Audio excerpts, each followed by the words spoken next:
मोदी जी को जय श्री राम। मोदी जी को जय श्री राम। मोदी जी को जय श्री राम। बहुत बहुत धन्यवाद।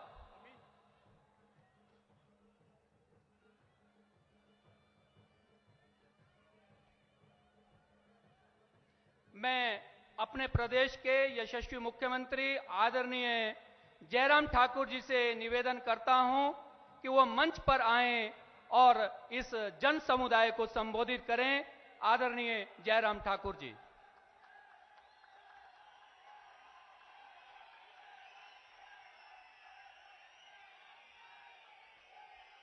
भारत माता की, भारत माता की, भारत माता की।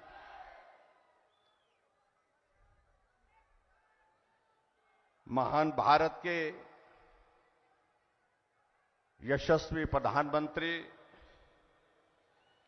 आदरणीय श्री नरेंद्र मोदी जी, मंच पर उपस्थित सभी माननीय मंत्रीगण, विधायकगण, भारतीय जनता पार्टी द्वारा अधिकृत इस चुनाव के लिए प्रत्याशी, उपस्थित सभी भाइयों बहनों, नौजवान साथियों और पत्रकार मित्रों,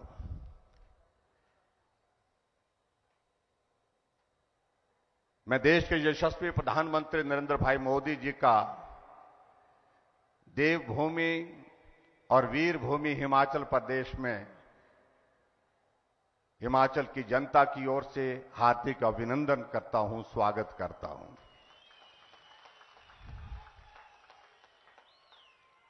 यह हम सबका सौभाग्य है कि आपका मार्गदर्शन, आपका स्नेह, आपका आशीर्वाद हिमाचल वासियों को एक बार नहीं अनेक बार मिलता रहा है।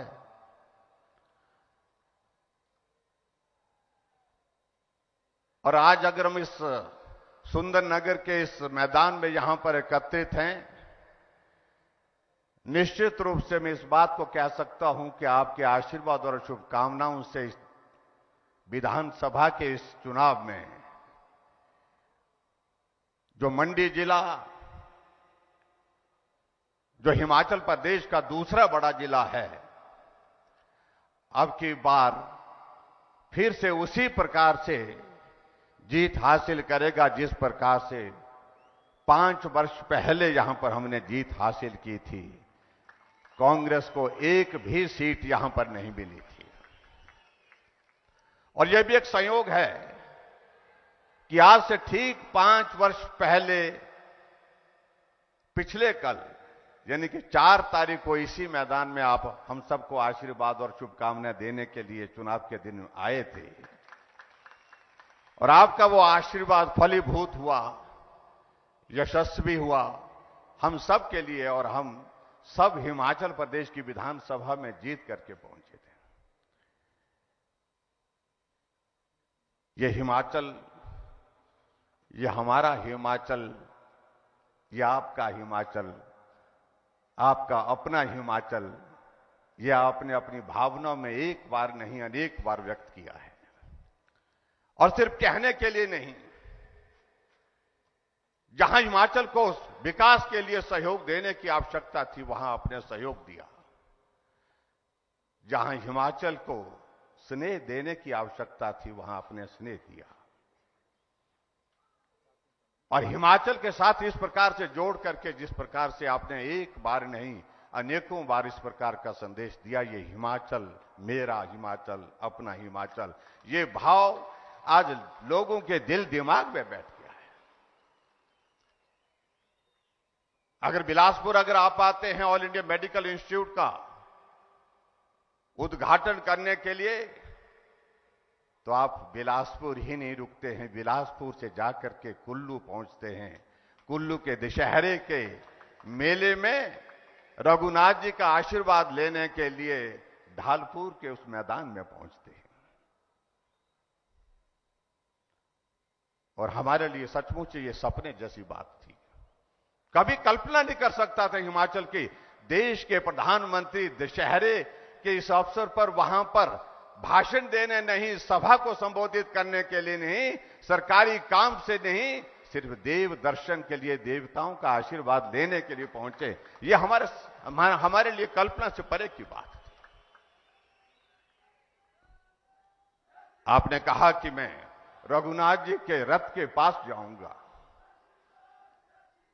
सुरक्षा बालू ने कहा कि यह संभव नहीं, लेकिन आपने कहा कि मुझे जाना है, और आप भीड़ को चीरते हुए रघुनाथ जी का आशीर्वाद लेने के लिए रघुनाथ जी के रथ के पास पहुंचे।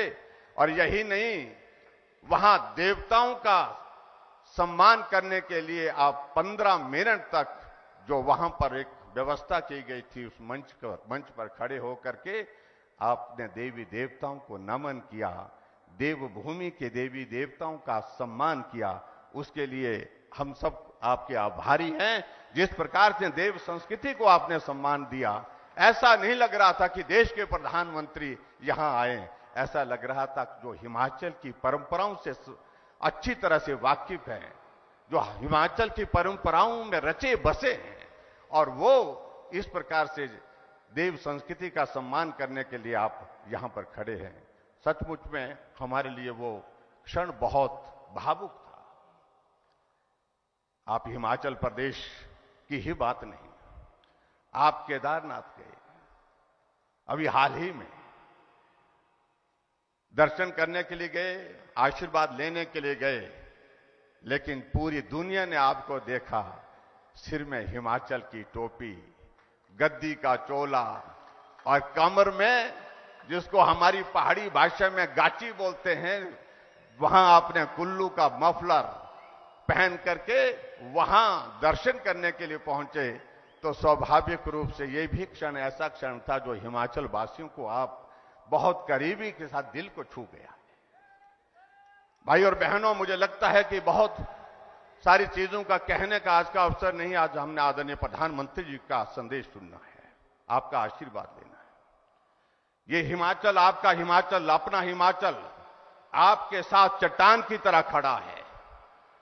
और इस बार हिमाचल प्रदेश में पहले की तरह हमने बात नहीं रखी है कि हर चुनाव में एक बात होती थी कि हम जीतेंगे, हम चुनाव लड़ रहे हैं, हम सरकार बनाएंगे।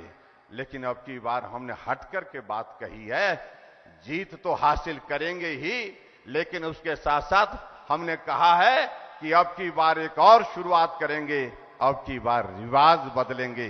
ये भी हमने हिमाचल प्रदेश में आज कहा है। आपके आशीर्वाद से हिमाचल प्रदेश के लिए अगर विकास की दृष्टि से हम बात कहें, कहां हमको हिमाचल को पहले स्पेशल कैटेगरी स्टेट से हटा दिया था। केंद्र की योजनाओं के लिए 60-40, 60-40 की रेशो में पैसा दिया जा रहा था, लेकिन आप 2014 में आए, आपने कहा नहीं, ये हिमाचल अपना हिमाचल, हिमाचल को मदद करने की इसको इस वक्त जरूरत है। ये प्रदेश अपने पांव पर खड़ा हो, केंद्र से ज्यादा मदद होनी चाहिए। आपने 60-40 की रेशो को बदल करके सारी योजना में कहा कि 90% केंद्र देगा और 10% हिमाचल देगा। हिमाचल को विकास का रास्ता आपने खोला, उसके लिए हम हृदय से आपके आभारी हैं। कोविड का दौर आया, कोविड के दौर में आपने जो मदद हमको चाहिए थी हिमाचल प्रदेश में, एक फोन पर, एक बात पर, जब भी हमारा आपस में संवाद होता था, कोविड के उस दौरान लगातार सभी मुख्यमंत्री से संवाद में थे, और उस वक्त जो हमको हिमाचल के लिए जो जरूरत हुई, उस जरूरत को आपने पूरा किया। और आज मुझे इस बात की खुशी है कि हिमाचल ने आपके आशीर्वाद से इस कोविड के इस दौर में बेहतर काम करने की कोशिश की। हमने उसमें सफलता भी, हम चाहे वैक्सीन की बात कहें, चाहे कोविड मैनेजमेंट की बात कहें, हिमाचल ने अच्छा काम करने की कोशिश की है। और उसके पश्चात कोविड के बाद आपका कहीं आना जाना नहीं हो पा रहा था। अटल टनल रोहतांग तैयार हुई, हमारी इच्छा थी कि आप वहां पर आकर के उसका उद्घाटन करें। जैसे ही आपसे बात हुई, आपने कहा वर्चुअल नहीं, मैं एक्चुअल रूप में आऊंगा। आप मनाली आए, मनाली में सभा को संबोधित किया। सोशल गैदरिंग में रिस्ट्रिक्शंस थी, 200 लोग मनाली में, और 200 लोग जाकर के हमारे नॉर्थ पोर्टल जो हमारा टनल का था वहां, और उसके बाद 200 लोग लाहौल में जाकर के सिसु में आपने संबोधित किए और पूरे देश में एक संदेश दिया। ये प्रोजेक्ट हमारे सपनों को साकार होते हुए ये पूरा हुआ है और इसके लिए हमारी कमिटमेंट किस प्रकार की है, ये भी आपने उस बात को लेकर के बड़ा स्पष्ट किया। आदरणीय प्रधानमंत्री जी, ऑल इंडिया मेडिकल इंस्टीट्यूट आपका एक बहुत बड़ा तोहफा है हिमाचल जैसे छोटे प्रदेश के लिए। हम हिमाचल वासियों के लिए एम्स का मतलब दिल्ली होता था, आज हम हिमाचल वासियों के लिए एम्स का मतलब बिलासपुर हो गया। आपने ट्रिपल आईटी और हिमाचल जैसे छोटे प्रदेश के लिए बल्क ड्रग फार्मा पार्क, जहां पूरे देश में 3 बल्क ड्रग फार्मा पार्क मिले, एक हिमाचल को दिया, सबसे पहले हिमाचल को दिया। छोटा है हिमाचल, लेकिन छोटे बच्चे को जिस तरह से लाड प्यार करते हैं, सबसे पहले हिमाचल का उसमें नंबर आया, हिमाचल को आपने दिया। पूरे देश भर में अगर वंदे भारत ट्रेन की शुरुआत 4 जगह हुई तो इसमें से एक की शुरुआत आपने हिमाचल प्रदेश के ऊना से की।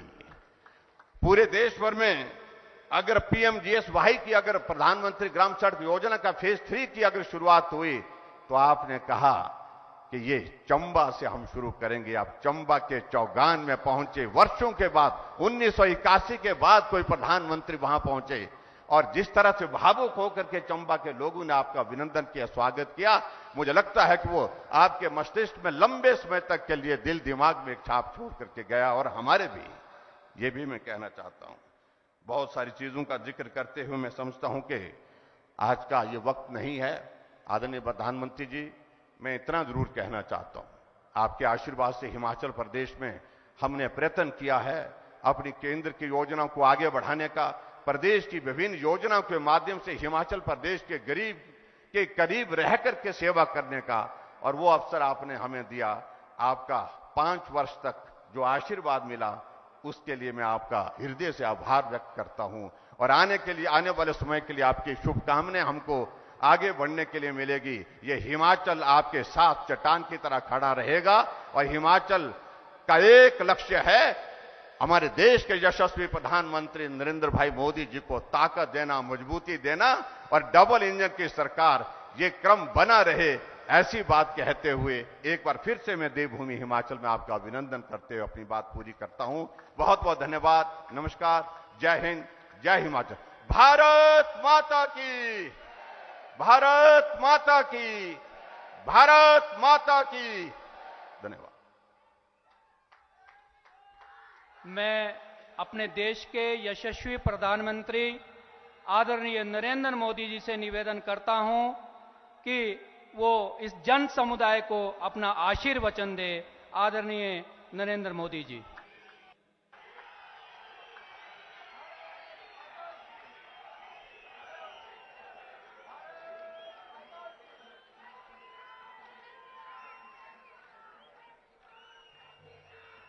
भारत माता की, एक बार मोदी जी, बार बार मोदी जी। मोदी जी का स्वागत है,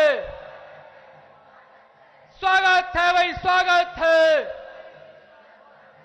भारत माता की, भारत माता की। हाटेश्वरी माता, शीतला माता, शिकारी माता और देवभूमि रे सारे देवी देवताओं आगे मैं अपना माथा टेको। इस पवित्र देवभूमि रे तुसे सभी लोकानो मेरा प्रणाम। साथियों, मुझे कुछ दिन पहले ही मंडी आना था, लेकिन मौसम अचानक खराब हो गया था। बारिश इतनी तेज थी, लेकिन लोग मैदान में डटे हुए थे। तब मैंने हिमाचल की युवा शक्ति को, आपको वर्चुअली टेक्नोलॉजी के माध्यम से संबोधित किया था। लेकिन उसी समय मैंने मन में ठान लिया था, मैंने संकल्प लिया था कि जब भी हिमाचल में चुनावी रैलियां शुरू होगी, सबसे पहले मैं मंडी जाऊंगा और आप लोगों से क्षमा मांगूंगा। मंडी के लोगों ने, हिमाचल के लोगों ने इतना कष्ट उठाया, मैं पहुंच नहीं पाया, उसकी पीड़ा मेरे मन में हमेशा रहेगी। लेकिन आज मुझे उतना ही अच्छा भी लग रहा है, क्योंकि आज हिमाचल की मेरी पहली सभा मंडी से ही हो रही है, सुंदरनगर में हो रही है।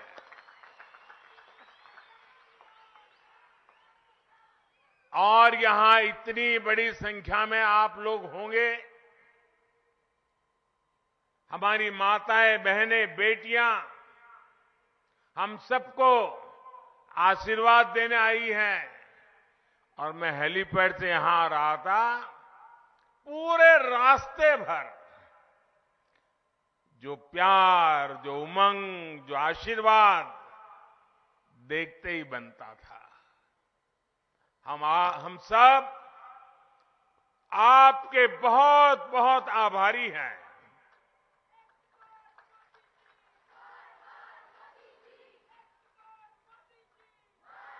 साथियों, ये देवभूमि से मेरा नाता इतना निकट रहा है कि आज सुंदरनगर में भी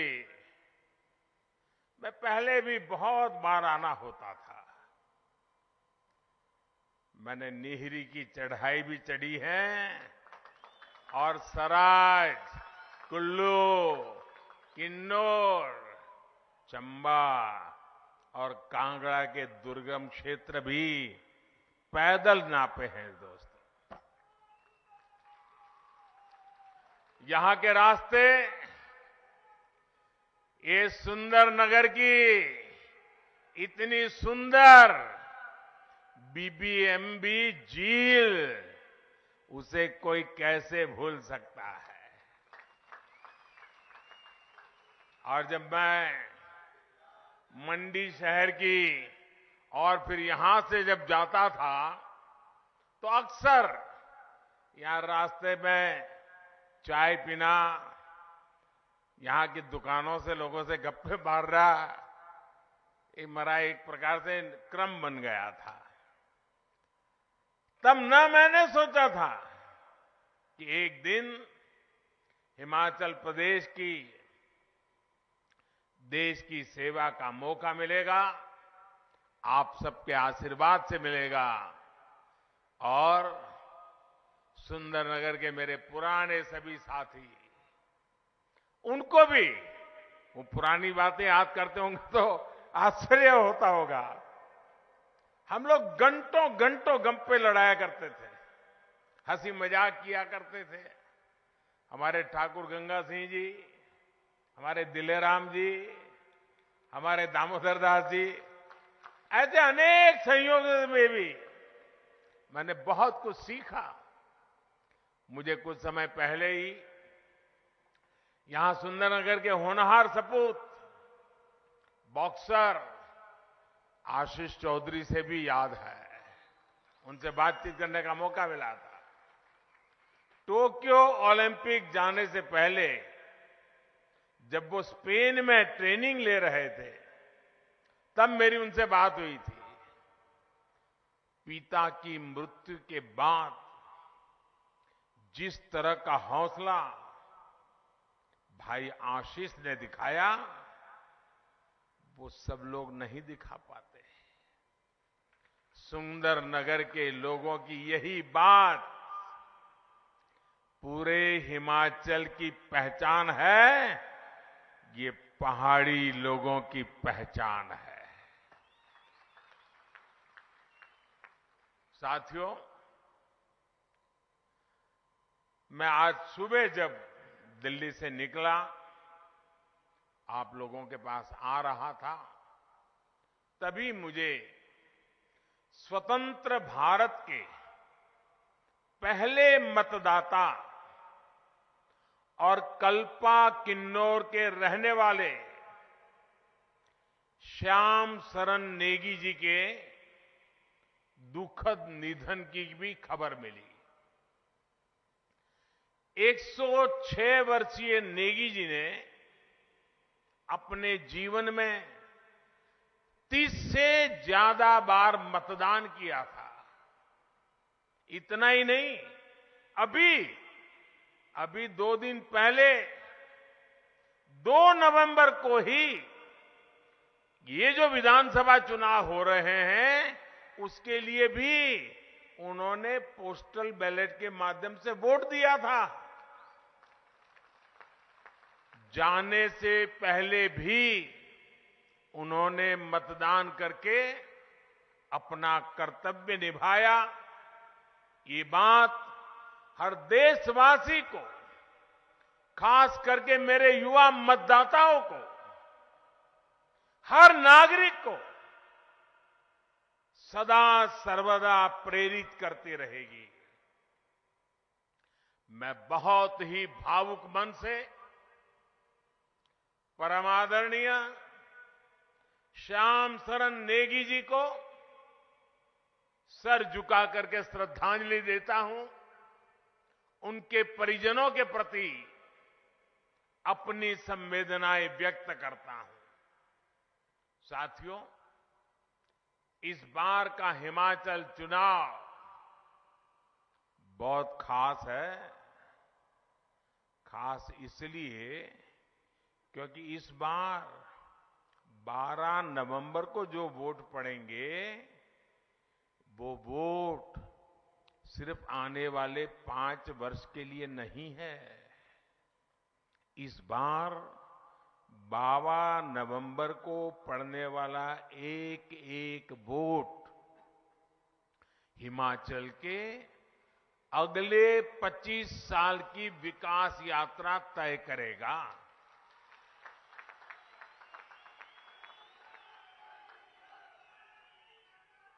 कुछ महीने पहले ही हिमाचल की स्थापना के 75 वर्ष हुए हैं। कुछ सप्ताह पहले ही भारत ने भी अपनी आजादी के 75 वर्ष पूरे किए हैं। जब भारत अपनी आजादी के 100 साल मनाएगा, उसी के आसपास हिमाचल भी अपनी स्थापना के 100 साल पूरे करेगा। इसलिए अगले 25 साल का ये कालखंड बहुत ही अहम कालखंड है। अमृत काल के इन वर्षों में हिमाचल में तेज विकास जरूरी है, स्थिर सरकार जरूरी है। मुझे खुशी है कि हिमाचल के लोग, यहां के युवा, यहां की माताएं बहनें इस बात को अच्छी तरह समझ रही है। वो जानते हैं भाजपा यानी स्थिरता, भाजपा यानी सेवा भाव, भाजपा यानी समभाव, भाजपा यानी नीतियों में स्थायी भाव, और भाजपा यानी विकास को सर्वोच्च प्राथमिकता। इसलिए इस विधानसभा चुनाव में हिमाचल के लोग भाजपा सरकार की जोरदार वापसी की ठान चुके हैं। और फौजियों की ये धरती, वीर माताओं की ये धरती जब कुछ संकल्प ले लेती है तो उसे सिद्ध करके ही दिखाती है। भाइयों और बहनों, आजादी के बाद कांग्रेस ने बहुत लंबे समय तक हिमाचल प्रदेश पर शासन किया है। कांग्रेस के लिए सरकार में आना, सरकार में रहना राजपाट चलाने जैसा ही रहा है। हिमाचल में पहाड़ी राज्यों में तो कांग्रेस दशकों तक तरसाओ, लटकाओ, भटकाओ, यही उनकी रीति थी, यही उनकी नीति थी। कांग्रेस ने हमेशा यही सोचा कि इतना छोटा राज्य, 3-4 सांसद आते हैं, देश की राजनीति में क्या फर्क पड़ता है? इतने छोटे राज्य की हैसियत क्या है? अरे होता है, चलता है, करो न करो कौन पूछता है भाई। बड़े बड़े राज्य होंगे, ज्यादा एमपी होंगे, उसकी तो आवाभगत होगी, हिमाचल की क्यों होगी? इसी सोच की वजह से कांग्रेस ने हिमाचल के विकास को कभी भी प्राथमिकता नहीं दी। इसी वजह से हिमाचल लगातार पीछे होता चला गया। बीच बीच में आपने यहां भाजपा की सरकारें बनाई तो कुछ काम आगे बढ़ा, और सद्भाग्य ये रहा कि पहले अटल जी थे, यहां धूमल जी थे। अब मुझे सेवा का मौका दिया, मैं हिमाचल को मैं भी अपना घर मानता हूं, और इधर आपने जयराम जी को दे दिया। लेकिन उन दिनों को याद रखिए जब दिल्ली में भाजपा का सरकार थी, हिमाचल में भाजपा सरकार थी, काम तेजी से चल रहे थे।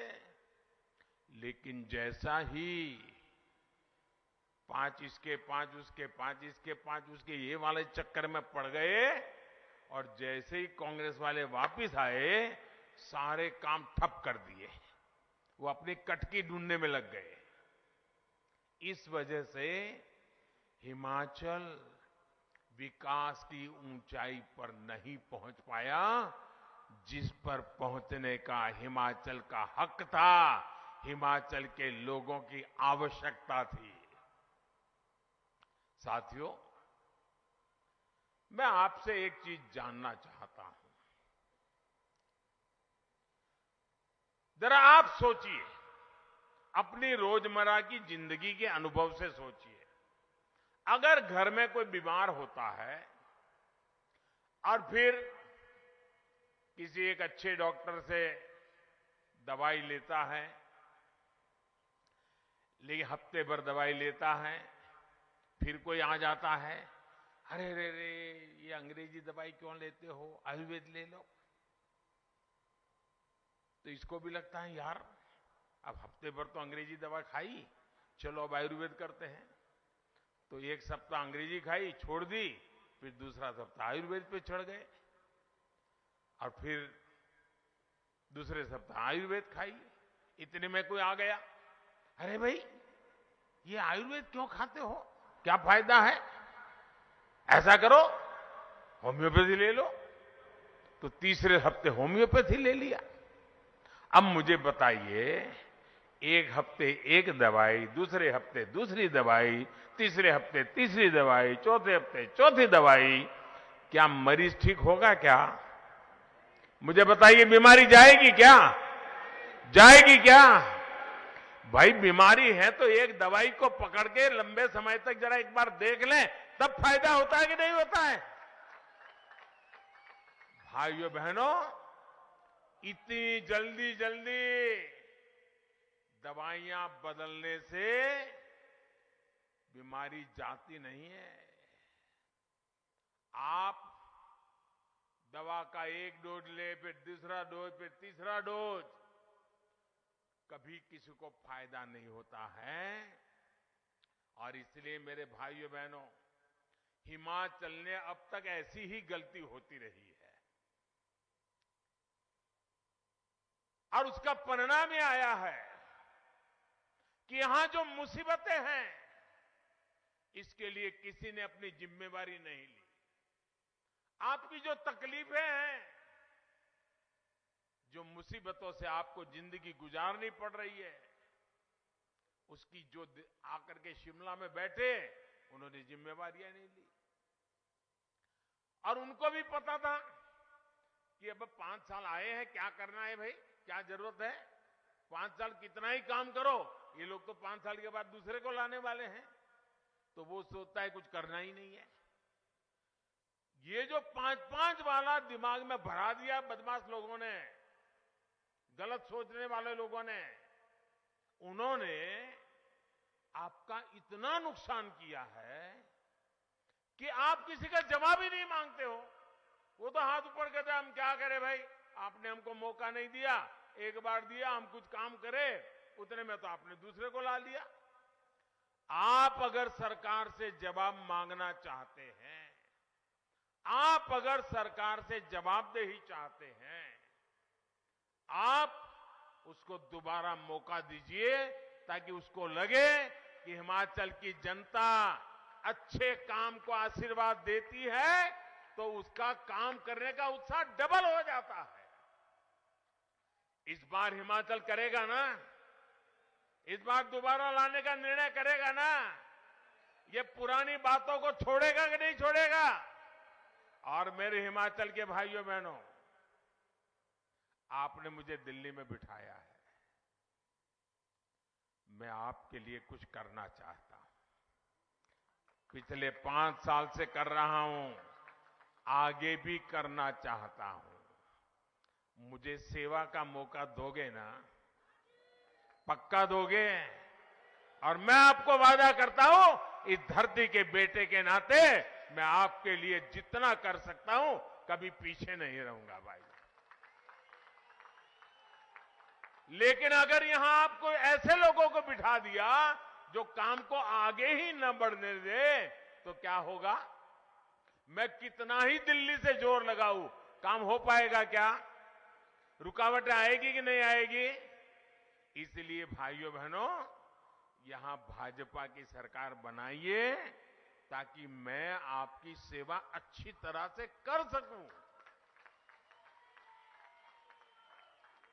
भाइयों बहनों, कांग्रेस ने अपने लंबे शासन में हिमाचल का जितना नुकसान किया है, उसकी भरपाई के लिए और फिर तेज गति से काम करने के लिए भाजपा को दोबारा जिताना, भाजपा को बार बार जिताना और दिल्ली की मोदी सरकार की भी भाजपा सरकार को पूरी मदद मिलती रहे, ये पक्का करने वाला ये चुनाव है।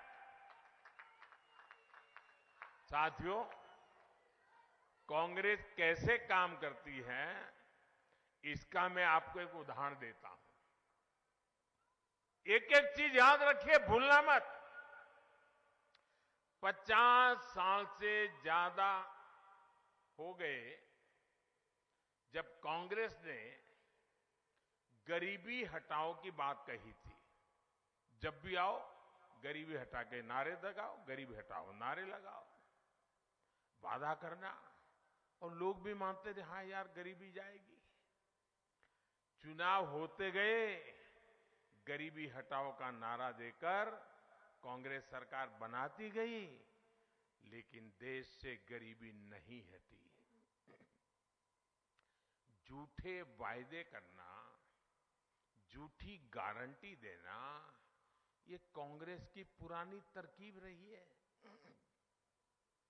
आपको याद होगा, किसानों को कर्ज माफी के नाम पर कांग्रेस किस तरह झूठ बोलती रही, इसका गवाह भी पूरा देश रहा है।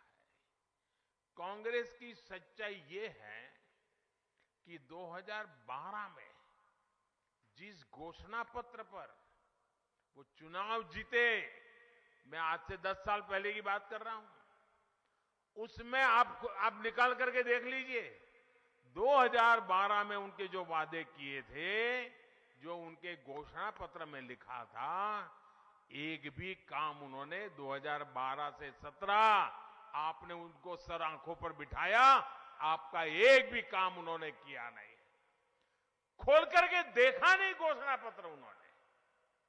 जबकि भाजपा की पहचान है कि जो हम कहते हैं उसे पूरा करने के लिए दिन रात खपा देते हैं। भाइयों बहनों, दिन रात खपा देते हैं।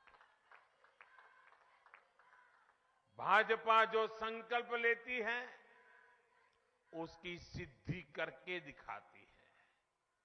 भाजपा ने जम्मू कश्मीर से आर्टिकल 370 हटाने का संकल्प लिया था ना? पूरा किया कि नहीं किया? पूरा किया कि नहीं किया? भाजपा ने राम मंदिर बनाने का संकल्प लिया था और वो निर्णय भी इसी हिमाचल की धरती में, पालमपुर में भाजपा की वर्किंग कमेटी में निर्णय किया गया था। भाइयों, इसी देवभूमि में निर्णय किया गया था।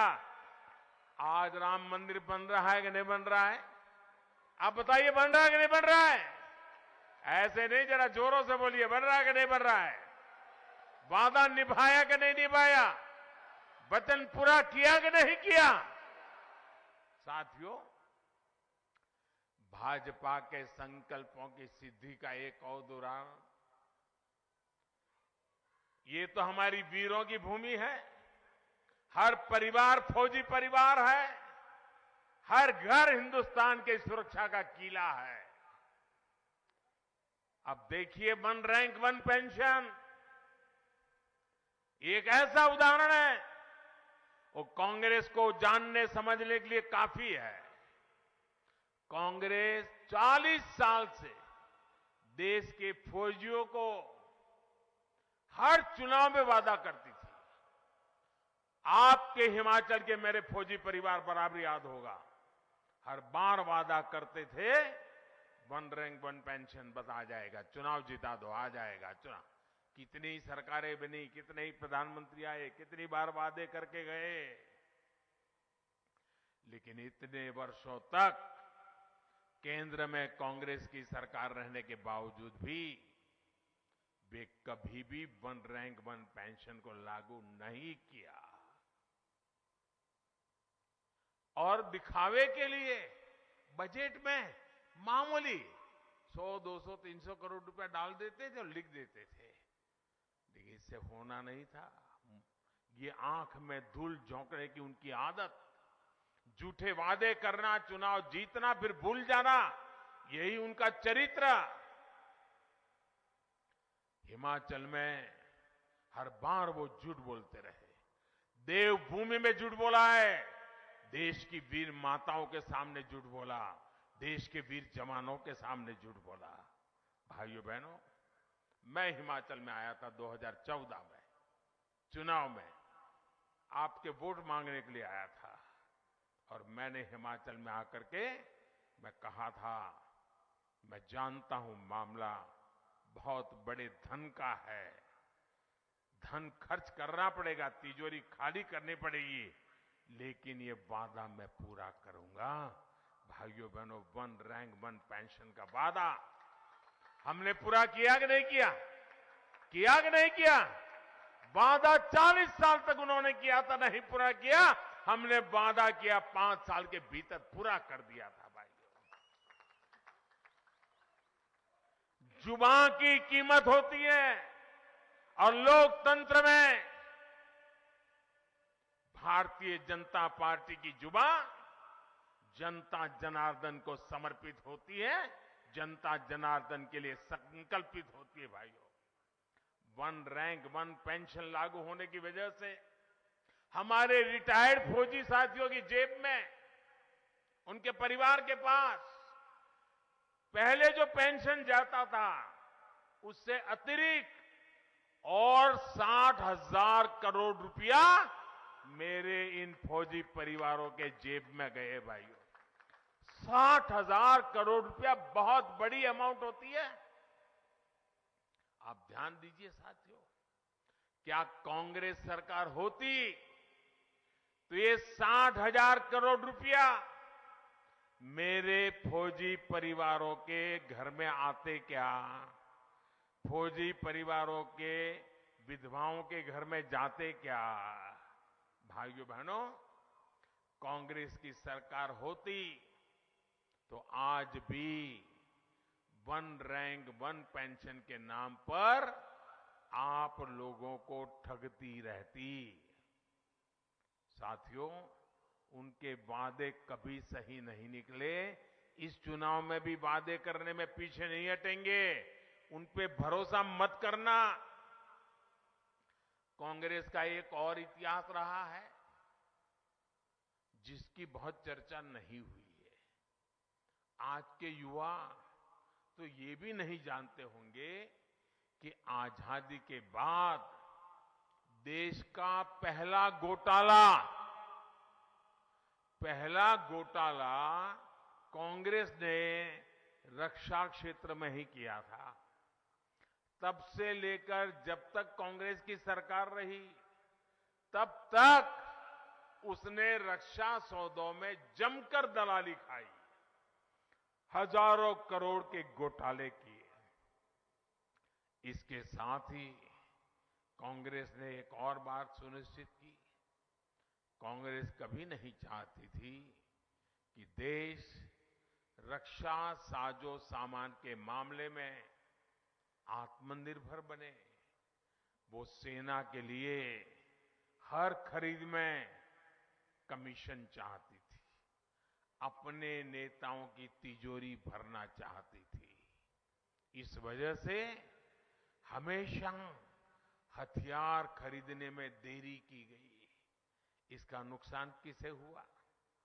इसका सबसे बड़ा नुकसान हुआ हिमाचल की उस वीर माताओं को जिसने अपना बेटा मातृभूमि की रक्षा के लिए बॉर्डर पर लड़ने के लिए भेजा था। इसका सबसे बड़ा नुकसान हमारे हिमाचल की बहन बेटियों को हुआ। उन बहनों ने जिसने अपना भाई दुश्मन से मोर्चा लेने के लिए सीमा पर भेजा था। इसका नुकसान हिमाचल की हजारों महिलाओं ने उठाया, हजारों बच्चों ने उठाया। हथियारों में दलाली खाकर कांग्रेस ने कितनी ही जिंदगियों के साथ खिलवाड़ किया है। मैं हिमाचल की किसी माता, बहन, बेटी के साथ यह अन्याय नहीं होने दूंगा।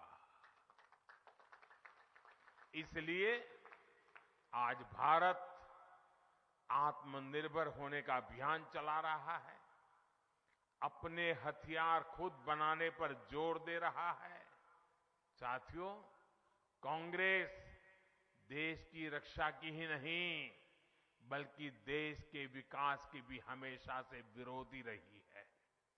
गुजरात में इतने साल मुख्यमंत्री रहते हुए मैंने इसे खुद महसूस किया है। जब 2014 में आपने मुझे सेवा का अवसर दिया तो मैं चाहता था कि हिमाचल में विकास की योजना तेजी से आगे बढ़े। मैं 2014 की बात कर रहा हूं। जब मैं दिल्ली में बैठा तो हिमाचल के साथ मेरा लगाव रहा था। हिमाचल ने मुझे बहुत प्यार दिया था, तो मुझे स्वाभाविक बैठते ही हिमाचल याद आना बहुत स्वाभाविक था। लेकिन भाइयों बहनों, उस समय यहां कांग्रेस की सरकार थी और मुझे आज भी याद है केंद्र सरकार की अनेकों योजनाओं को कैसे कैसे यहां की कांग्रेस सरकार ने लागू नहीं होने दिया, अड़ंगे डाले, रुकावटें डाली। उनके दिमाग में तो यही नशा था कि मोदी होता कौन है, ये दिल्ली सरकार होती कौन है, हमारी मर्जी क्या करे क्या ना करे, और मोदी की योजनाओं को लागू करेंगे तो ये हिमाचल के लोग तो मोदी को अपना नेता मानेंगे, हमें तो मानेंगे नहीं। इसी चिंता में दिल्ली से मैं योजना भेजता था, पैसे भेजता था, वे इसको अड़ंगे लगा करके बैठ जाते थे। मैं इसका एक उदाहरण देता हूं आपको। 2014 से और 2016 के बीच यहां कांग्रेस की सरकार थी और दिल्ली में आपने मुझे बिठाया था। हमने प्रधानमंत्री आवास योजना शहरी के तहत घर बनाने की, जो शहर में लोग हैं जिनके पास अपने घर नहीं है, जैसे सुंदरनगर हो, मंडी हो, शिमला हो, कांगड़ा हो, जिनके पास घर नहीं है, भाई उनको घर होना चाहिए। और ये पहाड़ों में ठंड में झुग्गी झोपड़ी में जिंदगी बसर करते हैं, उनको अच्छा पक्का छत वाला घर मिलना चाहिए। तो हमने प्रधानमंत्री शहरी घर बनाने की योजना के तहत हमने पैसे दिए। उनका काम था सिर्फ उन पैसों को खर्च करके लागू करना। 2014 से 17, ये मेरे पत्रकार मित्र भी आंखें फट जाएगी आपकी सुन करके, 2014 से 17 इतनी बड़ी सरकार, इतना बड़ा मेरा हिमाचल, ये मेरी वीर भूमि, वीर माताएं, कितने घर बने होंगे। 14 से 17 पैसे भारत सरकार दे रही थी, कितने घर बने होंगे आप अंदाज लगा सकते हो। मैं बोलूंगा तो आपको भी शर्म आएगी कि ऐसी सरकार यहां चलती थी कांग्रेस की। पूरे हिमाचल में सिर्फ 15 घर बने, 15। और जरा जोरों से बोलो। आप ध्यान दीजिए साथियों, सिर्फ 15 घर। और जैसे ही आप लोगों ने हिमाचल को डबल इंजन की सरकार दी, दिल्ली में मुझे और यहां पर जयराम जी को, तो जो योजना लगाने के लिए मैं 14 से लग रहा था, जिसको लटका करके बैठे थे, अटका करके बैठे थे, अड़ंगे लगा करके बैठे थे, उनको आपने हटाया, जयराम जी को बिठाया। कहां 15 घर, और हमने 10,000 घरों पर काम शुरू कर दिया। कितने भाई, कितने घर, कितने माताएं बहनें जरा बोलते, कितने, उनके कितने थे, उनके कितने थे, हमने कितनों पर काम शुरू किया। और मुझे आज संतोष से कहना है, जयराम जी और उनकी पूरी टीम को अभिनंदन करना है, इसमें से 8,000 से ज्यादा घर पूरे हो चुके हैं और बाकी पर काम चल रहा है, वो भी कुछ समय में पूरे हो जाएंगे। कहां 15 घर वाली कांग्रेस की सरकार और कहां 8,000 घरों को बनाने वाली डबल इंजन की सरकार। अब आप तय कीजिए कि आपको 15 घर बनाने वाली सरकार चाहिए कि 8,000 घर बनाने वाली सरकार चाहिए। कौन सी सरकार चाहिए, निर्णय आपको करना है दोस्तों। मैं कह रहा हूं इसलिए करो ये नहीं कहने आया हूं, मैं हिसाब देकर के कह रहा हूं कि हम आपके लिए काम करने वाले लोग हैं।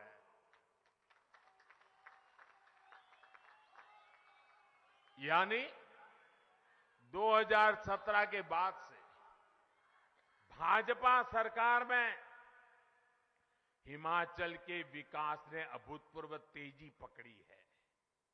मैं आज भी ये सोचकर परेशान हो उठता हूं कि अगर 2017 में भी हिमाचल में कांग्रेस की सरकार आती, जयराम जी की सरकार ना आती, तो क्या होता दोस्तों? 15 के बजाय 25 घर बना लेते, 25 नहीं तो 50 बना लेते। साथियों, बीते 2-2.5 साल में दुनिया की इतनी बड़ी महामारी, हिमाचल लोगों ने भी इसका मुकाबला किया है। भाजपा की सरकार में हिमाचल ने देश में सबसे पहले 100% टीकाकरण का लक्ष्य हासिल किया। आप कल्पना करिए, अगर महामारी के समय भी यहां कांग्रेस होती तो क्या होता? कांग्रेस का तो इतिहास है कि उसने गंभीर से गंभीर बीमारी के टीकों के लिए भी देश के लोगों को बरसों बरसों तक इंतजार करवाया था। और हिमाचल में टीका लगवाने का मतलब सिर्फ एक नागरिक की जान से जुड़ा हुआ नहीं है। जब हिमाचल में सबको टीका लग गया तो बाहर से आने वाले टूरिस्टों को भरोसा हो गया कि हिमाचल सेफ है। फिर से टूरिज्म ने गति पकड़ना शुरू किया, यहां के लोगों की रोजी रोटी चल पड़ी। ये वैक्सीन की ताकत थी और ये जयराम जी और भाजपा सरकार की ताकत थी कि उन्होंने पूरे देश में हिमाचल को पहला, और मैं यहां के हमारी आशा वर्करों, हमारे आंगनवाड़ी वर्कर, हमारे गांव में काम करने वाले हेल्थ वर्कर, उनको आज नमन करता हूं कि उन्होंने पहाड़ों पर चल करके, जाकर के, बर्फीली जगह पर जाकर के भी वैक्सीनेशन का काम कर लिया और जिंदगी बचाने का काम कर लिया, और मुफ्त में, एक पैसा नहीं लिया किसी भाइयों बहनों। कोरोना के समय में अगर हिमाचल में कांग्रेस होती तो हिमाचल में सबसे अंत में टीके पहुंचते, क्योंकि 4 सीट वाले हैं, क्या लेना देना। दूर दराज वाले क्षेत्र तो आज भी कोरोना वैक्सीन का इंतजार कर रहे होते भाइयों। 100 साल की सबसे बड़ी आपदा में ये डबल इंजन की सरकार आज भी हिमाचल के गरीबों को, लाखों गरीब परिवारों को मुफ्त राशन दे रही है। मुफ्त राशन मिल रहा है ना। ये मेरी माताएं बहनें मुझे आशीर्वाद हमेशा देती हैं कि दिल्ली में एक उनका बेटा बैठा है जिसने हमारे घर के चूल्हे को कभी बुझने नहीं दिया। दिल्ली में एक ऐसा बेटा बैठा है जिसने कभी हमारे घर के चूल्हे को बुझने नहीं दिया। कोई रात ऐसी नहीं थी जब बच्चों को भूखे सोना पड़े, क्योंकि दिल्ली में एक बेटा बैठा था जो जागता था कि मेरा बेटा खा करके सो जाए। और इसलिए भाई, कांग्रेस की सरकार होती तो गरीब का राशन लूट जाता दोस्तों, गरीब की रसोई तक नहीं पहुंचता। साथियों, 2017 में कांग्रेस की सरकार ना बनाकर भाजपा को सेवा का मौका देकर हिमाचल के लोगों ने इस देश भूमि की रक्षा करने का काम किया है। अगर हिमाचल के लोगों ने भाजपा को सेवा का मौका नहीं दिया होता तो आज 9 लाख नए घरों में नल से जल नहीं पहुंचता भाइयों। अगर हिमाचल के लोगों ने हमें सेवा का मौका नहीं दिया होता तो यहां की लाखों रसोइयों में उज्ज्वला का सिलेंडर नहीं पहुंचता। अगर हिमाचल के लोगों ने भाजपा को सेवा का मौका नहीं दिया होता तो आयुष्मान योजना और हिम केयर योजना के तहत 4 लाख लोगों को मुफ्त इलाज नहीं मिलता। अगर यहां 2017 में भाजपा सरकार नहीं बनती तो अटल टनल का काम शायद वहीं अटका लटका पड़ा होता, वो काम कभी पूरा नहीं होता। साथियों, आज अटल टनल से हमारी योजनाओं को भी फायदा हो रहा है। लाहौल स्पीति के मेरे भाई बहनों को आजादी के बाद पहली बार जीवन का उनका सुख का समय आया है। ये काम हमने किया है और इसे आप हमेशा याद रखिए। ये सब किसने किया? ये सारा काम किसने किया? ये काम किसने किया? ये काम की जरा जोर से बताइए, किसने किया? ये काम किसने किया? आपका जवाब गलत है। आपका जवाब गलत है। ये मोदी जी ने नहीं किया है, ये जयराम जी ने नहीं किया है, ये तो आपके एक वोट ने किया है। ये आपके वोट की ताकत है, इसलिए हुआ है। वोट सही जगह पर डाला तो इतने सारे काम किए। इस बार भी आपका वोट सही होगा, आगे भी इससे भी बढ़िया काम होंगे भाइयों बहनों। हिमाचल के लोगों का एक वोट आज हिमाचल में इंफ्रास्ट्रक्चर का काम तेजी से करा रहा है। यहां रेल रोड का नेटवर्क बनवा रहा है। आप सोचिए, यहां से चंडीगढ़ से मनाली हाईवे को बने कितने साल हो गए थे। इसका चौड़ीकरण हो, इसकी याद कांग्रेस को अपने 10 साल के शासन में नहीं आई। अब हिमाचल के लोगों के एक वोट के कारण इस मार्ग पर 4 लेन का ऐसा नेशनल हाईवे बन रहा है जो आपके टूरिज्म को बहुत बड़ी ताकत देने वाला है। हमारी सरकार पठानकोट से मंडी जाने वाले नेशनल हाईवे को भी आधुनिक बनाने पर 9,000 करोड़ रुपए खर्च कर रही है भाइयों बहनों। पिछली कांग्रेस सरकार के समय गांव में जितनी सड़कें बनवाई गई थी, हमारी सरकार ने उससे 2 गुनी सड़कें बनाकर दिखा के दिया है आपको भाइयों। डबल तेजी से काम, डबल इंजन की सरकार की पहचान है। 8 दिसंबर को नतीजे आने के बाद हिमाचल के विकास में और तेजी लाई जाएगी। भाजपा की सरकार ने आगे के रोड मैप पर काम करना शुरू कर दिया है। हिमाचल के बॉर्डर पर बने गांवों में विकास के लिए, वहां कनेक्टिविटी और टूरिज्म बढ़ाने के लिए वाइब्रेंट बॉर्डर विलेज योजना शुरू की जा चुकी है। हिमाचल में कनेक्टिविटी बढ़ाने के लिए रोपवे से प्रमुख स्थानों को जोड़ने के लिए हमने पर्वतमाला योजना चलाई जा रहा शुरू की है। यहां डबल इंजन की सरकार की वापसी के बाद ऐसे विकास कार्यों में और तेजी लाई जाएगी। बस आपको एक बात याद रखनी है, हर बूथ पर कमल का फूल ही भाजपा का उम्मीदवार है। याद रहेगा ना, हमारा उम्मीदवार सिर्फ कमल का फूल ही है। जहां कमल का फूल दिखे वो ही भाजपा का उम्मीदवार है। कमल के फूल पर पड़ा हर वोट मुझे ताकत देगा, हिमाचल के इस बेटे को दिल्ली में बड़ी ताकत देगा।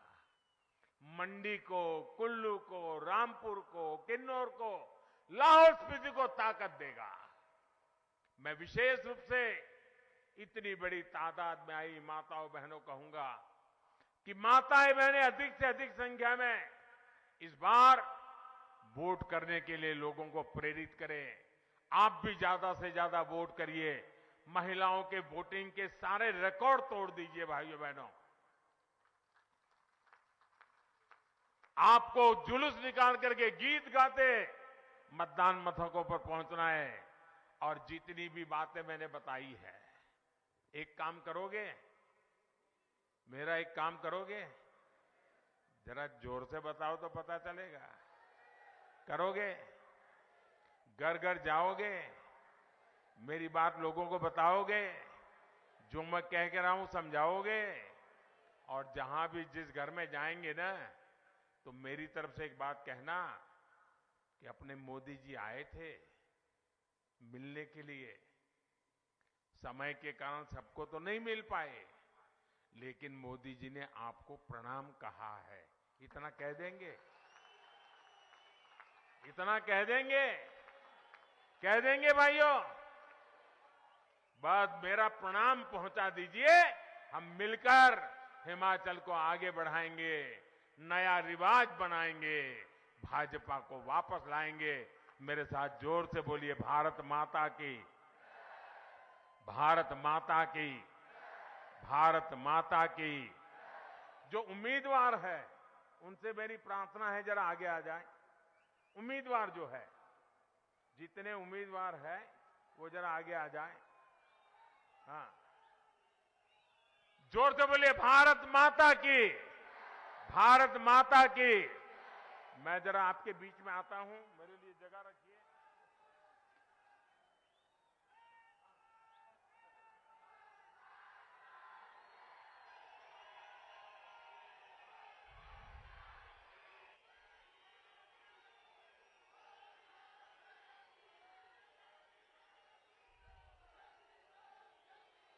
एक बार भाजपा, एक बार भाजपा, बार बार भाजपा, बार बार भाजपा। धन्यवाद, धन्यवाद, धन्यवाद, धन्यवाद, धन्यवाद, धन्यवाद, धन्यवाद, धन्यवाद।